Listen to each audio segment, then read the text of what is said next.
১০০ টাকায় ১২ পিস মোমো দেখে আমি তো পুরোই অবাক। চিকেনে ভরপুর এই মোমো খেতে মানুষের ভিড় লেগেই থাকে এখানে। কিন্তু বাইরে যাওয়ার আগে সবার জন্য সানস্ক্রিন ইউজ করাটা কিন্তু মাস্ট। শীতকালে আলসেমির জন্য কিন্তু আমাদের ঠিক মতো স্কিন কেয়ার করা হয় না, আর রোদ না থাকার কারণে আমরা ভাবি যে আমাদের সানস্ক্রিনের প্রয়োজন নেই। বাট শীতকালেও কিন্তু সূর্যের ইউভি রেস আমাদের স্কিনে পড়ে স্কিনটাকে ট্যান এবং ডাল বানিয়ে দেয়, যার কারণে আমাদের ফেসটাকে একদম পেল লাগে। আমি কিন্তু ইদানিং আমার ড্রাই স্কিন নিয়ে খুবই প্রবলেম ফেস করি, ভাবি যে সানস্ক্রিন কোনটা ইউজ করব। তবে এই শীতে আমি ফ্রেশ থেকে ওদের সানস্ক্রিনটা অর্ডার করি। অনেকদিন ইউজ করে আমি খুবই ভালো একটা রেজাল্ট পেয়েছি, যেটা রিভিউ আজকে আমি তোমাদের সাথে শেয়ার করব। ফ্রেশ সানস্ক্রিন SPF 50 PA++, একটি সুপার লাইট ফর্মুলাতে তৈরি, যা আপনার স্কিনকে UVA এবং UVB এর ক্ষতিকর রে থেকে প্রোটেক্ট করে। এটি স্কিনে কুইকলি অ্যাবজর্ব হয় এবং কোনো ধরনের হোয়াইট কাস্ট দেয় না। এটা নন স্টিকি। ফ্রেশ সানস্ক্রিন পুরোপুরি একটি বাংলাদেশি প্রোডাক্ট, যা আমাদের দেশের জন্য ওয়েদার ফ্রেন্ডলি, যার ফলে আমাদের স্কিনে অ্যাপ্লাই করার পরেও স্কিন কালো হয়ে যাবে না এন্ড খুব সুন্দর একটা ফিনিশ দিবে। এটা স্কিনকে সানলাইটের এগেইনস্টে প্রোটেক্ট করে এন্ড ড্যামেজ থেকে রক্ষা করে। এছাড়াও প্রিমেচার এইজিং থেকে সেফ রাখে।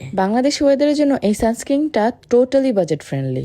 মাত্র 350 টাকা পেয়ে যাবেন এই সানস্ক্রিনটি ফ্রেয়ার্স এর অফিসিয়াল পেজে। আর এই মোমো খেতে চলে আসবেন লক্ষ্মীবাজারের বিসমিল্লাহ ফুড স্টলে।